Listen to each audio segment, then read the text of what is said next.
संत शिरोमणि आचार्य गुरुवर श्री विद्यासागर जी महाराज की जय।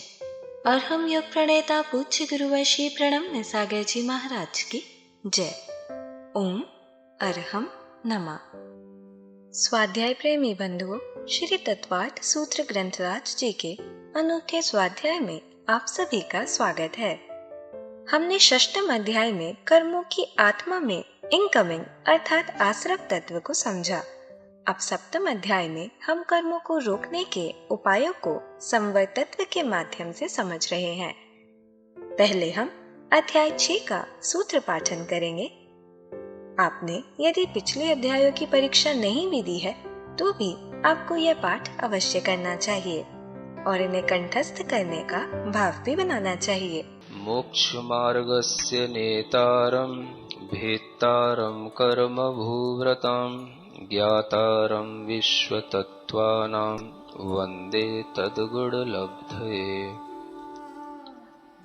काय वाङ् मनः कर्म योगः स आश्रवः शुभः पुण्यस्याशुभः पापस्य सकसाया कषाययोः साम्प्रदायिकेर्यापथयोः इंद्रिय कषायावृत क्रियाः पंचचतुः पंचविंशति संख्याः पूर्वस्य वेदाः तीव्र मंद ज्ञाता ज्ञात भावाधिकरण वीर विशेषेभ्यस्तद विशेषः अधिकरणं जीवा जीवाः आद्यं समरंभ समारंभारंभ योग कृत कारितानुमत कषाय विशेषैः त्रिश्चतुश्चैकशः निर्वर्तना निक्षेप संयोग निसर्गा द्विचतुर्द्वित्रिभेदाः परम् तत्प्रदोष निन्नव मात्सर्यांतराया साधनोपघाता ज्ञान दर्शना वर्णयोः दुख शोक तापाक्रंदन वद परिदेवनान्यात्म परोभय स्थानान्य सद्वेद्यस्य भूतवृत्त्यनुकंपादान सराग संयमादि योगः शांति शौच मिति सद्वेद्यस्य केवली श्रुत संग धर्म देवा वर्णवादो दर्शन मोहस्य कसायोदयात् तीव्र परिणामश्चारित्र मोहस्य बहुवारंभ परिग्रहत्वं नारकस्यायुषः माया तैर्यक यौनस्य अल्पारंभ परिग्रहत्वं मानुषस्य स्वभाव मार्दवं च निश्शील व्रतत्वं च सर्वेषां सराग संयमा काम निर्जरा बालतपांसि दैवस्य सम्यक्त्वं च योग वक्रता विसंवादनम चाशुभस्य नाम्नः तद विपरीतम शुभस्य दर्शन विशुद्धिर विनय संपन्नता शीलवृतेष्वनतिचारो भीक्ष्ण ज्ञानोपयोग संवेगौ शक्ति तस्त्याग तपसी साधु समाधिर वैयावृत्य करण मरहदाचार्य बहुश्रुत प्रवचन भक्ति रावश्यका परिहाणिर मार्ग प्रभावना प्रवचन वत्सलत्वमिति तीर्थकरत्वस्य परात्म निंदा प्रशंसे सदसद गुणोच्छादनोद्भावने च नीचैर्गोत्रस्य तद विपर्ययो नीचैर्वृत्त्यनुत्सेकौ चोत्तरस्य विघ्न करण मंतरायस्य इति तत्वार्थ सूत्रे षष्ठोध्याय। पूज्य मुनिश्री कहते हैं कि सिर्फ सूत्र के पाठन से ही हमारी विशुद्धि कई गुना बढ़ जाती है। तो चलिए चलते हैं वृत्त विज्ञान की कक्षा की ओर। मोक्षमार्गस्य नेतारं भेत्तारं कर्म भूव्रतां ज्ञातारं विश्वतत्त्वानां वन्दे तद्गुणलब्धये। देवादिदेव आदिम तीर्थंकर श्री ऋषभनाथ भगवान की, वर्तमान शासन नायक श्री वर्धमान महावीर भगवान की, परम पूज्य आचार्य गुरुवर श्री विद्यासागर जी महाराज की। तत्वार्थ सूत्र ग्रंथराज के सप्तम अध्याय के माध्यम से व्रतों का स्वरूप बताया जा रहा है। हिंसा आदि 5 पापों का स्वरूप बताने के लिए यहाँ पर परिभाषा दी जा रही है कि हिंसा आदि किसे कहते हैं, जिसके बारे में यद्यपि सबने बहुत कुछ सुन रखा है, फिर भी सूत्र रूप में हिंसा की परिभाषा को समझ करके उसे ध्यान में रखना अत्यंत उपयोगी सिद्ध होता है, क्योंकि सूत्र वचन हमें थोड़े में भी बहुत कुछ बता देते हैं। इसलिए यहाँ पर सूत्र नंबर 13 प्रमत्त योगात प्राण व्यपरोपणम हिंसा, यह हिंसा की परिभाषा है। प्रमत्त योगात यानी प्रमत्त योग से प्राणों का व्यपरोपण होना हिंसा है। प्रमत्त योगात यह एक हेतुवाचक शब्द है, पद है,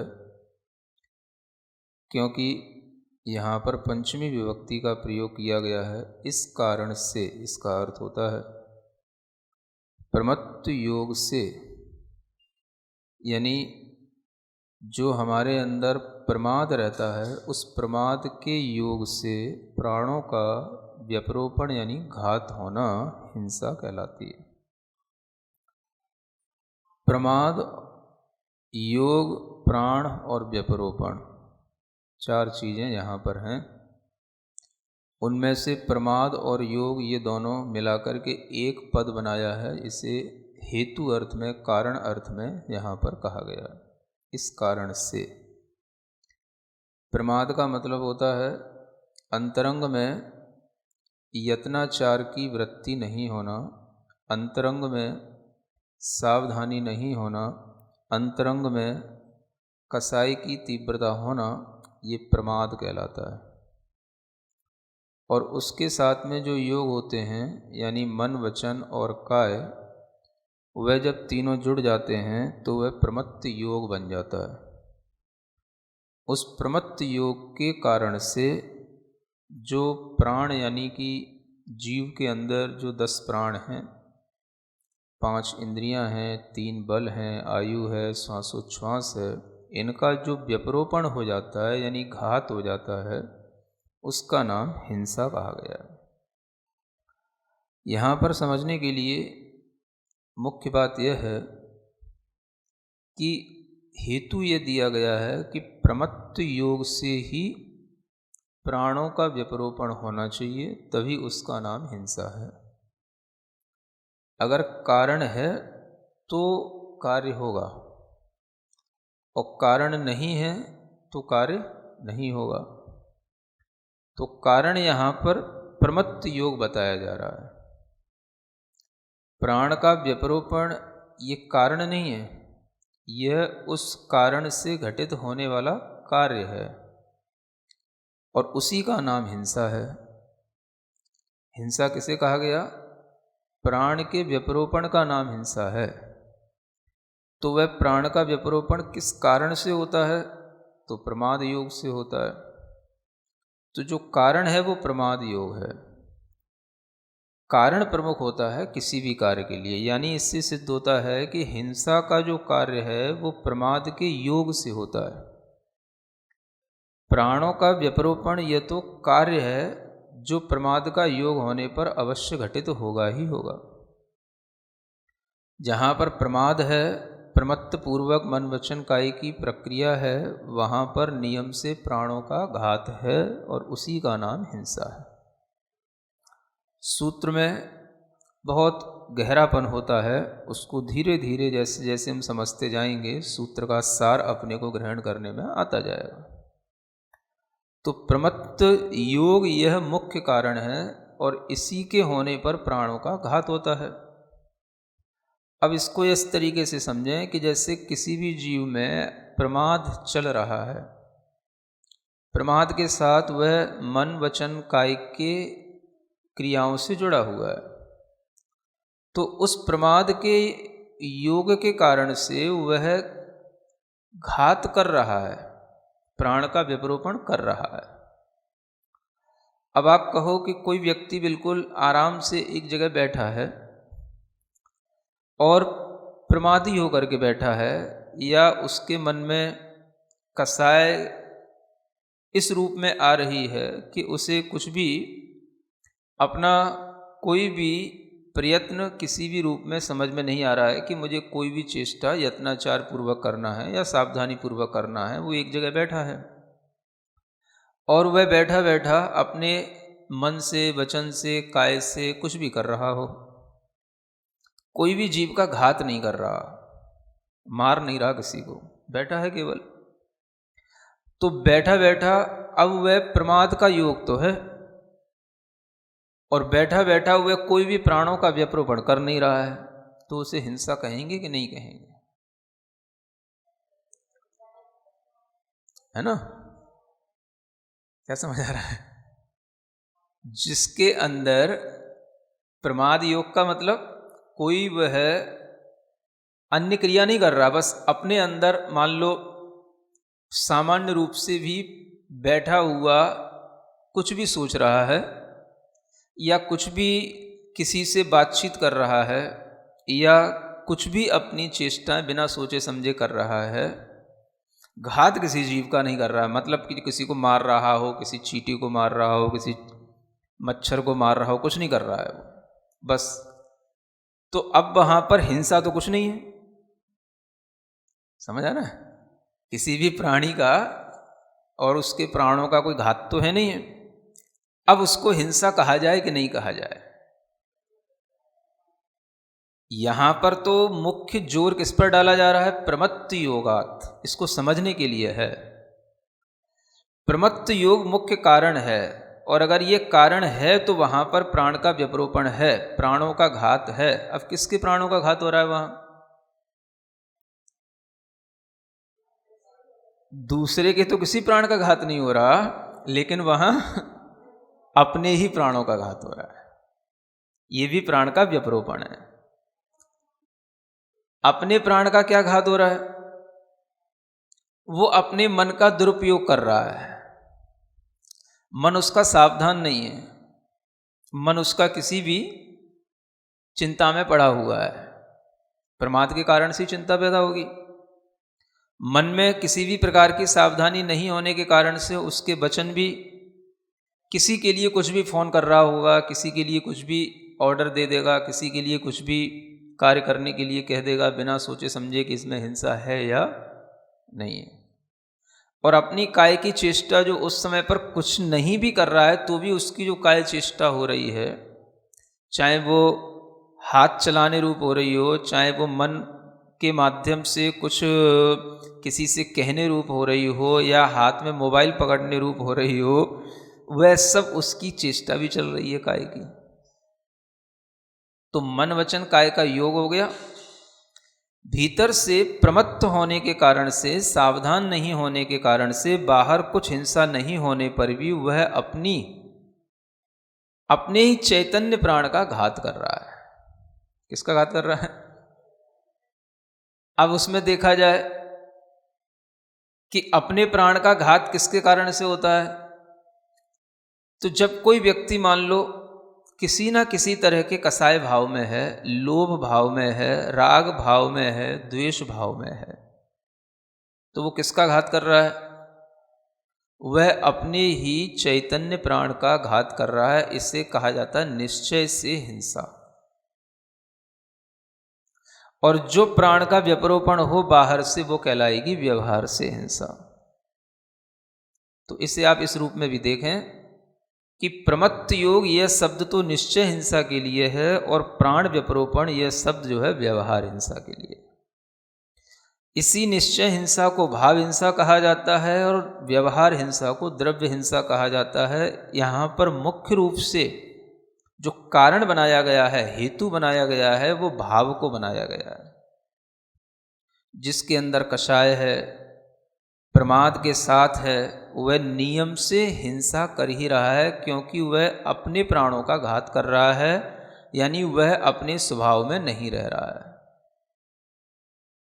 इसलिए अध्यात्म की व्याख्या भी यहाँ से सिद्ध हो जाती है, जब अध्यात्म में ये बात कही जाती है कि निश्चय से तो राग द्वेष करना ही हिंसा है, कसाय सहित आत्मा का परिणाम होना ही हिंसा है। वह हिंसा होने पर बाहर से चाहे किसी जीव का घात होवे या न होवे, लेकिन भीतर के उस रागादि परिणाम के कारण से जीव अपनी स्वहिंसा करता ही है। तो उसमें भी ये सूत्र पूरा घटित हो जाता है कि प्रमाद के योग से वह स्व प्राणों का व्यपरोपण करने के कारण से हिंसावान है। समझ आ रहा है? ये स्वहिंसा, ये भीतरी हिंसा, ये प्रमाद के योग से होने वाली हिंसा, जो बाहर प्राण के विपरोपण का कारण नहीं भी है, लेकिन भीतर स्वयं के प्राण के विपरोपण का कारण बनी हुई है, वो भी यहाँ पर हिंसा के रूप में। तो इसलिए यहाँ पर ये जो हेतु है ये बड़ा सशक्त है। ये जहाँ पर है वहाँ पर हिंसा है, चाहे वो स्वयं की हो या पर की हो। और जब भी कभी पर की हिंसा होगी, पर के प्राणों का विपरोपण होगा, तो उसमें नियम से प्रमाद का योग होगा ही होगा। समझ आ रहा? प्रमाद के योग के अगर बिना वो प्राणों का विपरोपण हो रहा है तो वो हिंसा नहीं कहलाएगी, और प्रमाद के योग के साथ अगर प्राणों का विपरोपण हो रहा है तो वो हिंसा कहलाएगी।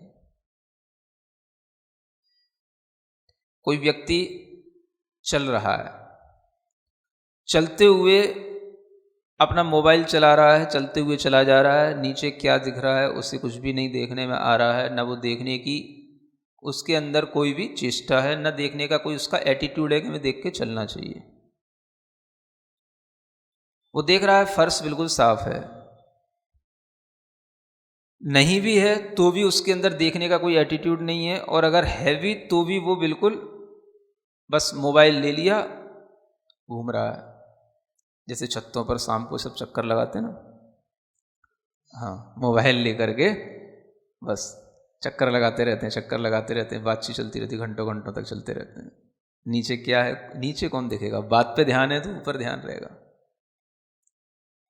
तो उतने टाइम तक क्या चल रहा है, क्या कोई सावधानी है? पूरा का पूरा प्रमाद इसी को बोलते हैं, कसाई की तीव्रता इसी को बोलते हैं कि हम किसी भी तरह से चलते हुए जीव रक्षा के भाव में है ही नहीं, नीचे देखने का कोई प्रयोजन है ही नहीं। जीव मरे या न मरे, लेकिन अगर भीतर से इस तरह का प्रमाद योग चल रहा है तो वह हिंसा का कारण अवश्य है, ये प्राण विपरोपण अवश्य होता है। और एक व्यक्ति वह है कि जो देख करके चल रहा है, सावधानी पूर्वक प्रवृत्ति कर रहा है, और जैसे ही उसने देखा था तो उस समय पर उसको जीव नहीं दिखाई दिया, लेकिन जैसे ही पैर रखा जीव अचानक से वहीं पे उड़ के आ गया, मर गया, प्राण विपरोपण हो गया, दूसरे के प्राणों का घात हो गया। लेकिन आचार्य कहते हैं इसमें तुमको हिंसा का दोष नहीं है। क्यों नहीं है? क्योंकि वो प्रमाद तुम्हारे अंदर नहीं था। समझ आ रहा है?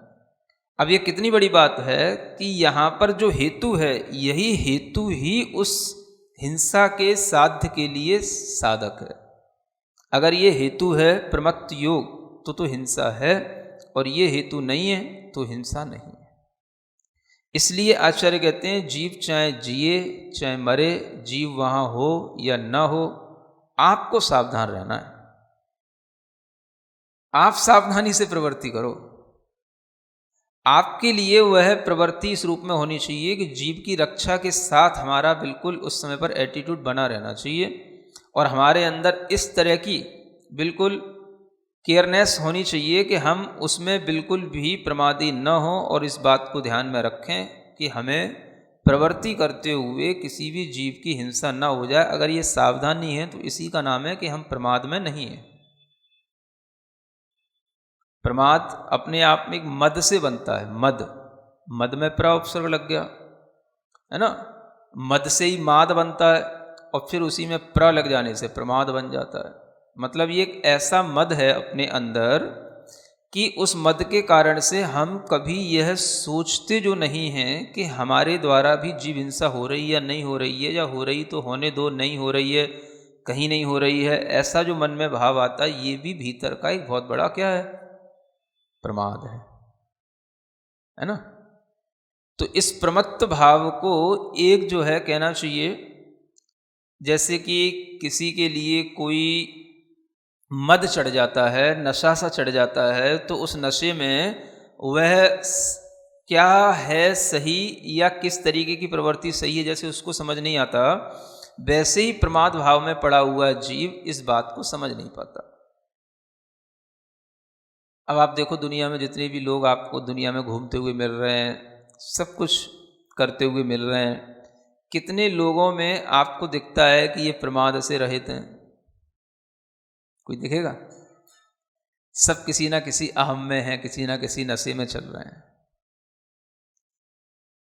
सबके अंदर अपनी उस अहम का भाव है कि मैं यह हूँ, मैं यह गाड़ी चला रहा हूँ, मैं यह घूम रहा हूँ, मैं यह कर रहा हूँ, कैसे कर रहा हूँ, ऐसे करना चाहिए, ये भाव तो कितने लोगों में होगा? गिने चुने 2-4 लोगों में कोई हो तो हो।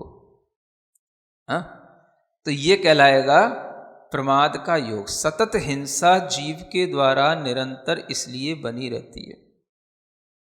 तो जो लोग ये समझते हैं कि मैं किसी की हिंसा नहीं कर रहा हूं तो मैं हिंसक कैसे हो गया, उन्हें ये अध्यात्म सूत्र पढ़ना चाहिए। धन्य है हमारा पुण्य जो मुनिश्री ने इस प्रकार हमें शुभ भावनाओं का अर्थ बताते हुए व्रतों को सावधानी पूर्वक कैसे पालन करें समझाया। यह पुण्य आप और भी बढ़ा सकते हैं। अपने परिवार, मित्र, समाज के लोगों को इस स्वाध्याय से जोड़कर। आपको सिर्फ उन्हें हमारी वेबसाइट ttv.arham.yoga शेयर करनी है और उन्हें ये सभी क्लासेस एक साथ एक जगह पर मिल जाएंगी। आज का सवाल जीतने का और मुनिश्री के समक्ष अपनी शंका रखने का ये सुनहरा मौका। तो आज ही अपने बच्चों को, मित्रगणों को, परिवारजनों को इस स्वाध्याय से जोड़ें। ओम अरहम नमः। तो चलिए आज की कक्षा की क्विक रिवीजन कर लेते हैं। सूत्र 13 में हमने हिंसा पाप की सूत्र रूप अत्यंत उपयोगी परिभाषा जानी। प्रमत्त योग यानी अपने अंदर के प्रमाद के योग से प्राणों का व्यपरोपण यानी घात होना हिंसा है। पंचमी विभक्ति के प्रयोग के कारण प्रमत्त योगात एक हेतुवाचक पद है। यह कारण के अर्थ में आया है। प्रमाद का अर्थ है अंतरंग में यत्नाचार की वृत्ति, सावधानी नहीं होना, कषाय की तीव्रता होना। उसके साथ मन वचन काय के योग से प्रमत्त योग बनता है। इस प्रमत्त योग के कारण से जीव के 10 प्राण, 5 इंद्रिय, 3 बल, आयु और श्वासोच्छ्वास के घात को हिंसा कहते हैं। सूत्र की गहराई समझाते हुए मुनिश्री ने बताया कि यहाँ मुख्यतः हेतु या कारण प्रमत्त योग की है। चूँकि प्रमत्त योग कारण है और प्राण का व्यपरोपण कार्य, अगर कारण है तो कार्य होगा और कारण नहीं है तो कार्य नहीं होगा। इसलिए प्रमाद का योग होने पर प्राणों का व्यपरोपण अवश्य होगा। जहाँ प्रमत्त पूर्वक मन वचन काय की प्रक्रिया है, वहाँ पर नियम से प्राणों का घात और हिंसा है ही।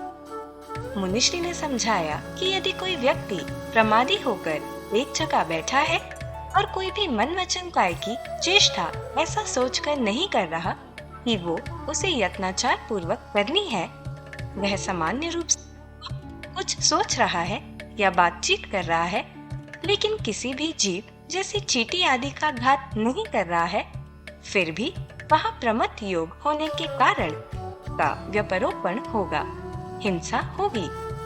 हमने जाना वहाँ उसके अपने ही प्राणों का घात हो रहा है, क्योंकि वहाँ मन वचन काय का योग चल रहा है। वह अपने मन का दुरुपयोग कर रहा है। अपने वचन से हिंसा का ध्यान न रखकर कुछ भी करने के लिए कह सकता है। कोई न कोई काय की चेष्टा कर रहा है, जैसे हाथ चलाने या मोबाइल पकड़ना, और भीतर से सावधान नहीं होने के कारण चाहे बाहर कुछ हिंसा नहीं दिखे, पर वह अपने ही चैतन्य प्राण का घात कर रहा है।